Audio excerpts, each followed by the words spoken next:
എല്ലാവർക്കും മന്ത്രകോടി ചാനലിലേക്ക് സ്വാഗതം. ഇന്ന് ഇവിടെ പ്രതിപാദിക്കാൻ പോകുന്നത് ഏതാണ്ട് 5000 വർഷത്തിന് മുകളിൽ ചരിത്രമുള്ള ഒരു ക്ഷേത്രത്തെക്കുറിച്ചാണ്. അക്ഷരനഗരിയായ കോട്ടയത്തിൻ്റെ തിലകക്കുറിയായി ലോകപ്രശസ്തിയിലേക്ക് ഉയർന്ന, അതും കൂടാതെ വളരെയേറെ വിശേഷതകളുള്ളൊരു ക്ഷേത്രം. നമുക്ക് വേണമെങ്കിൽ അപൂർവങ്ങളിൽ അപൂർവങ്ങളായിട്ട് പറയാവുന്ന ഒരു ക്ഷേത്രമാണിത്.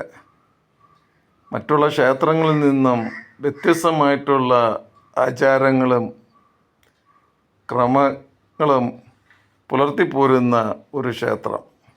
നമുക്ക് ക്ഷേത്രവിശേഷത്തിലേക്ക് കടക്കാം. ഈ ക്ഷേത്രം തിരുവാർപ്പ് ശ്രീകൃഷ്ണ സ്വാമി ക്ഷേത്രം എന്നറിയപ്പെടുന്നു.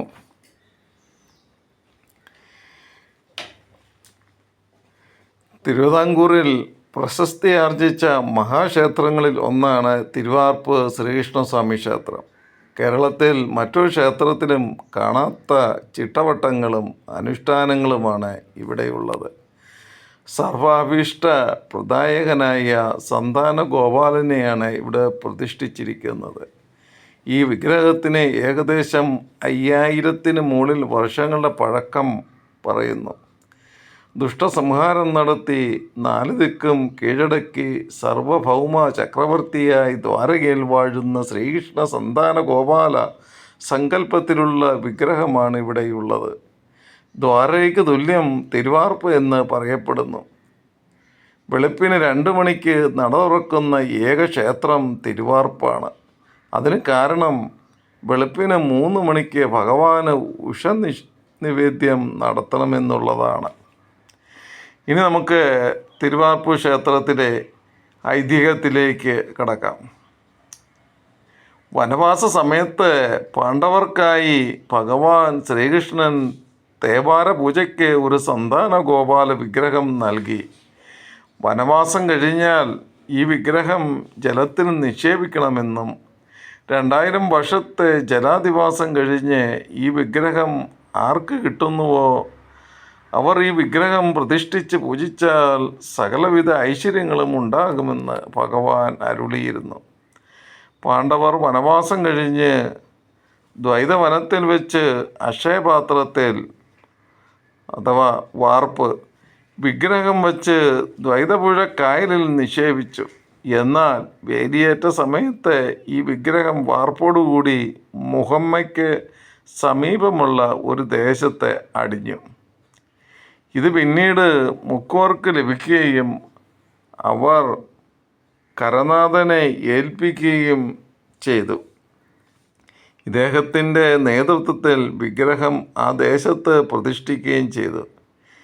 എന്നാൽ ഇതിനുശേഷം ആ ദേശത്ത് പലവിധ ദുരിതങ്ങൾ അഗ്നിബാധയായും മഹാമാരിയായും ഉണ്ടായിക്കൊണ്ടിരുന്നു. ജനങ്ങൾ വല്ലാതെ കഷ്ടത അനുഭവിക്കുകയും പിന്നീട് ജ്യോതിഷ വിധി പ്രകാരം ഈ പ്രതിഷ്ഠ അനവസരത്തിൽ ഉള്ളതാണെന്ന് തെളിഞ്ഞു. പ്രതിവിധിയായി വിഗ്രഹം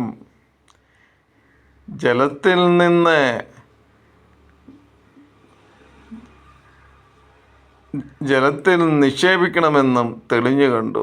ഇതിനുശേഷം വിഗ്രഹം കടലിൽ നിക്ഷേപിച്ചു. വിഗ്രഹം നിക്ഷേപിച്ച സ്ഥലം ചാരമംഗലമാണ്. വളരെ വർഷങ്ങൾക്ക് ശേഷം മഹാതപസ്യായ ഒരു ദിവ്യൻ, അത് വില്യമംഗലത്ത് സ്വാമിയാറായിരിക്കാം, വഞ്ചിയിൽ കായലിൽ കൂടി തെക്കോട്ട് യാത്ര ചെയ്യുകയായിരുന്നു.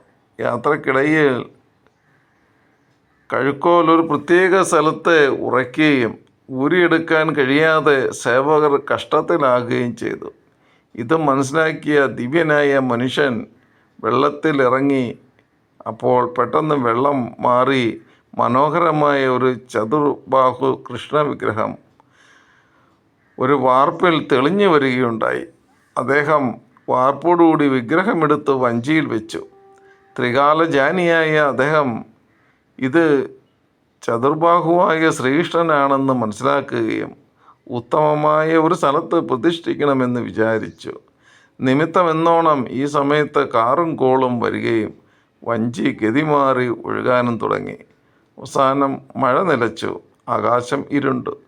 ദിശയറിയാതെ വഞ്ചി രാത്രിയോടെ കരയ്ക്ക് സമീപം തടഞ്ഞു നിൽക്കുകയും ചെയ്തു. വഞ്ചി ആമ്പൽ വള്ളികളാൽ തടയപ്പെട്ടു. ശബ്ദമുണ്ടാക്കി വിളിച്ചപ്പോൾ ഒരാൾ അടുത്ത വീട്ടിൽ നിന്നും തോട്ടി കൊണ്ടുവന്ന് ആമ്പൽ വള്ളികൾ നീക്കി മുമ്പോട്ട് പോകാൻ സൗകര്യം ചെയ്തു കൊടുത്തു. ആമ്പൽ വള്ളികൾ മാറ്റി വഴിതെളിച്ചു കൊടുത്ത വീട്ടുകാർ പിൽക്കാലത്ത് ആമ്പൽ മാറ്റി ലോപിച്ച് ആമ്പലാറ്റിൽ എന്നറിയപ്പെട്ടു. ഈ കുടുംബക്കാർ ആമ്പലാറ്റിൽ പണിക്കാർ എന്നറിയപ്പെടുന്നു. പിറ്റേ ദിവസം വിവരമറിഞ്ഞു ജനം തടിച്ചുകൂടി.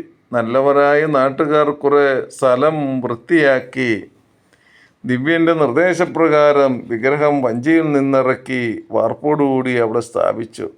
പിന്നീട് നാട്ടുകാരുടെ സഹകരണത്തോടെ ഇദ്ദേഹം അഭിഷേകവും പൂജയും നിവേദ്യവും നടത്തി. നിവേദ്യത്തിന് ആ സമയത്ത് ലഭ്യമായത് കരിക്കും കണ്ണിമാങ്ങയുമായിരുന്നു. ഭഗവാനെ ആദ്യം പ്രതിഷ്ഠിച്ച സ്ഥലം വലിയ മഠം എന്നാണ് അറിയപ്പെടുന്നത്. ഇതിൻ്റെ ഓർമ്മയ്ക്കായി 5-ാം പുറപ്പാട് ദിവസം ഇവിടെ ഭഗവാനെ ഇറക്കി എഴുന്നള്ളിപ്പിന് പൂജ നടത്താറുണ്ട്. തുടർന്ന് ശാസ്താവിനെ പ്രതിഷ്ഠിക്കണമെന്ന ഉദ്ദേശത്തോടെ നാട്ടുകാർ നിർമ്മിച്ച ക്ഷേത്രത്തിൽ ഈ സുന്ദരമായ വിഗ്രഹം വലിയ മഠത്തിൽ നിന്നും മറ്റപ്പള്ളി അറയിൽ ബാലാലയമെന്ന് സങ്കല്പിച്ച് പ്രതിഷ്ഠിച്ചു. പിന്നീടിപ്പോൾ കാണുന്ന ക്ഷേത്രത്തിലേക്ക് മാറ്റി പ്രതിഷ്ഠിച്ചു. കുന്നംപള്ളിക്കര ഇതോടെ തിരുവാർപ്പ് എന്ന പേരിൽ അറിയാൻ തുടങ്ങി. ഇതോടെ തിരുവാർപ്പിൻ്റെ പ്രശസ്തി നാടെങ്ങും പരന്നു. വീഡിയോ ഇഷ്ടമായെങ്കിൽ സബ്സ്ക്രൈബ് ചെയ്യാനും ലൈക്ക് ചെയ്യാനും മടിക്കരുത്. കോട്ടയം ടൗണിൽ നിന്നും അടുത്ത് കിടക്കുന്ന പ്രദേശമാണ് തിരുവാർപ്പ്. ഇവിടെ എത്തിച്ചേരുന്നതിന് കോട്ടയം ടൗണിൽ നിന്നും 10 കിലോമീറ്ററിന് താഴെ ദൂരമേ വരുന്നുള്ളൂ. കോട്ടയം ടൗണിൽ നിന്നും തിരുവാതുക്കൽ എത്തി തിരുവാതുക്കൽ ഇല്ലിക്കൽ റൂട്ടിൽ തിരുവാർപ്പിൽ